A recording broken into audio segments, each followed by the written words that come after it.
Assalamualaikum warahmatullahi wabarakatuh. Ketemu lagi di dalam konten cerita wayang. Terima kasih kepada teman-teman yang sudah mengklik video ini dan selalu menunggu konten-konten terbaru di channel ini.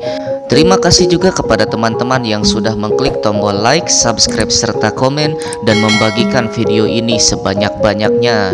Kita akan meneruskan cerita tentang para Pandawa setelah permainan dadu dan dihukum oleh para Kurawa.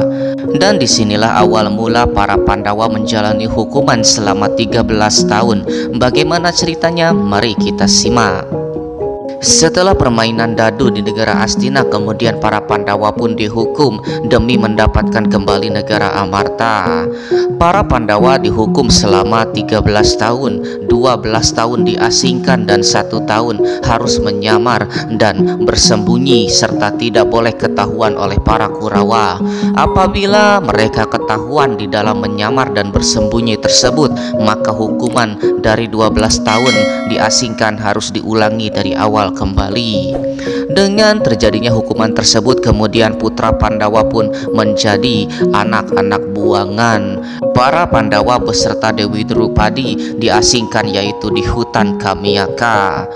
Dan setelah terjadinya pembuangan para Pandawa di hutan Kamyaka tersebut, para Kurawa pun dengan sengaja mengadakan pesta di tepi atau di luar perbatasan hutan Kamyaka tersebut. Para Kurawa berpesta porak di perbatasan atau di luar hutan tersebut. Sementara di dalam hutan tersebut para Pandawa sedang diasingkan dan menerima hukuman. Para Kurawa berpesta pora sambil mabuk-mabukan dan tentu saja diiringi oleh tarian-tarian. Namun tiba-tiba ada seorang wanita yang mendekat ke perkumpulan mereka. Mereka pun dengan kurang ajar kemudian menggoda dan kemudian melecehkan wanita tersebut tanpa mereka ketahui bahwasanya wanita tersebut adalah warga pedalaman di hutan Kamyaka tersebut. Mereka adalah orang-orang Bunian atau suku pedalaman, dan ternyata wanita tersebut adalah anak bungsu dari seorang raja. Karena tidak terima anak bungsunya dilecehkan oleh para Kurawa, kemudian mengutus sang anak yaitu pangeran dari raja tersebut. Para Kurawa pun ditangkap dan diculik serta tidak bisa menandingi pasukan dari orang-orang Bunian tersebut. Para Kurawa pun kemudian hendak dihukum dan dibakar di atas tumpukan kayu yang sangat banyak.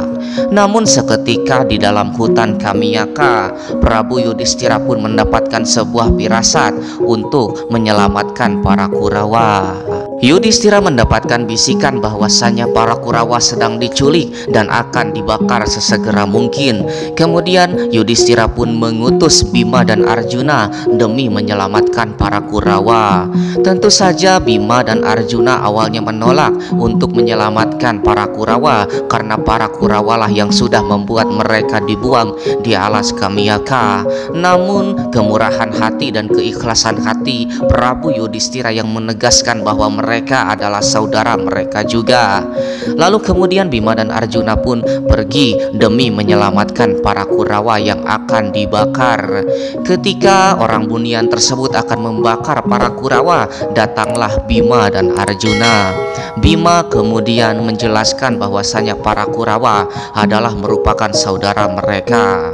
Orang Bunian tersebut sudah mengetahui bahwasanya Kurawa adalah merupakan musuh dari para Pandawa, dan sebab itulah para Pandawa dibuang. Oleh karena itu kemudian sang raja pun bertanya kepada Bima dan Arjuna, mengapa masih mau menyelamatkan orang yang sudah menjahati kalian semua? Lalu kemudian Bima pun menjawab bahwasanya para Kurawa masih terikat saudara dengan para Pandawa, dan para Pandawa lah yang akan menghukum sendiri atas perlakuan para Kurawa. Setelah mendengarkan perkataan dari Bima, kemudian sang raja pun merasa kagum dengan sifat dari para Pandawa.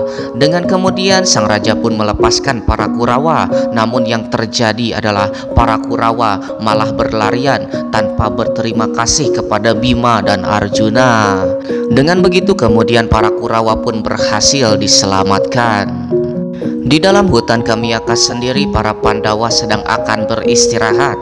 Namun ketika mereka akan masuk ke dalam ruangan atau tendanya masing-masing, tiba saja terdapat serangan dari raja di hutan Kamiyaka tersebut. Serangan tersebut adalah dari pasukan naga kombang, yaitu pasukan jin dan raksasa yang berada di hutan Kamiyaka tersebut. Para Pandawa kemudian belum sempat beristirahat dan harus menghabisi dan melawan para pasukan dari naga kombang tersebut. Arjuna pun mendatangi kemah Yudhistira yang akan beristirahat dengan Dewi Drupadi. Arjuna memberitahukan bahwasannya Yudhistira agar berwaspada akan serangan dari naga gombang dan pasukannya.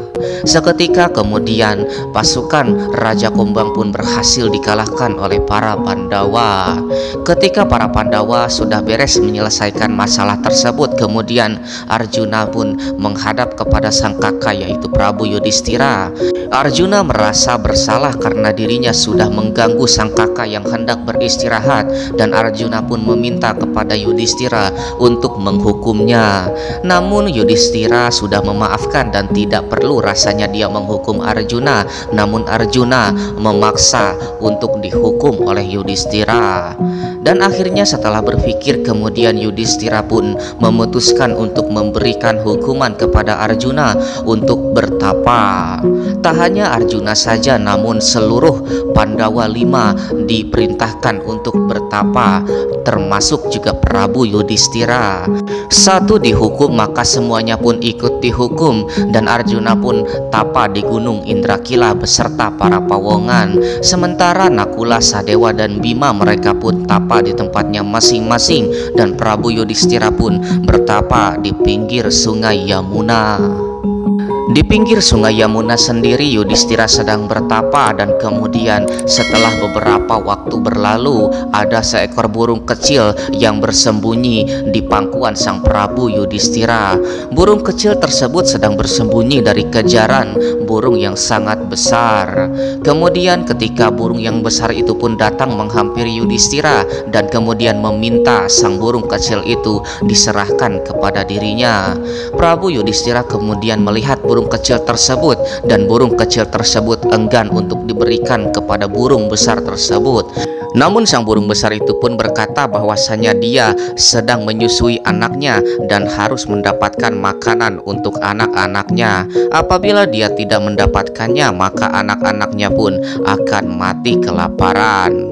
Prabu Yudhistira kemudian mengatakan sesuatu kepada burung besar tersebut, bahwasanya dia akan memberikan daging dirinya seukuran burung kecil tersebut.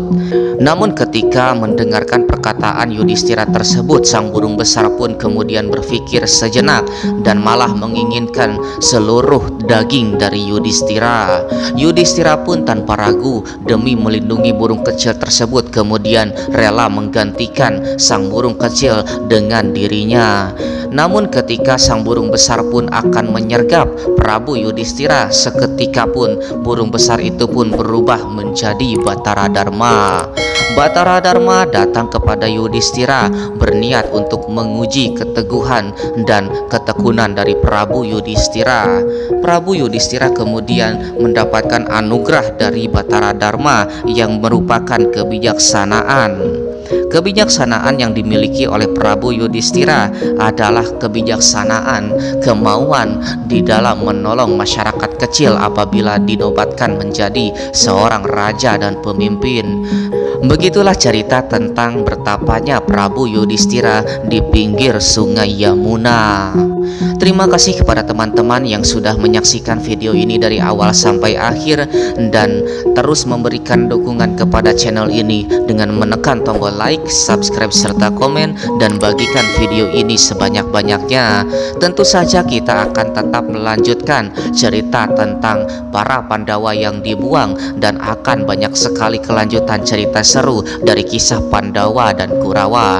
Kita akan kembali kepada video-video selanjutnya, dan kita akan bertemu di konten selanjutnya. Wassalamualaikum warahmatullahi wabarakatuh.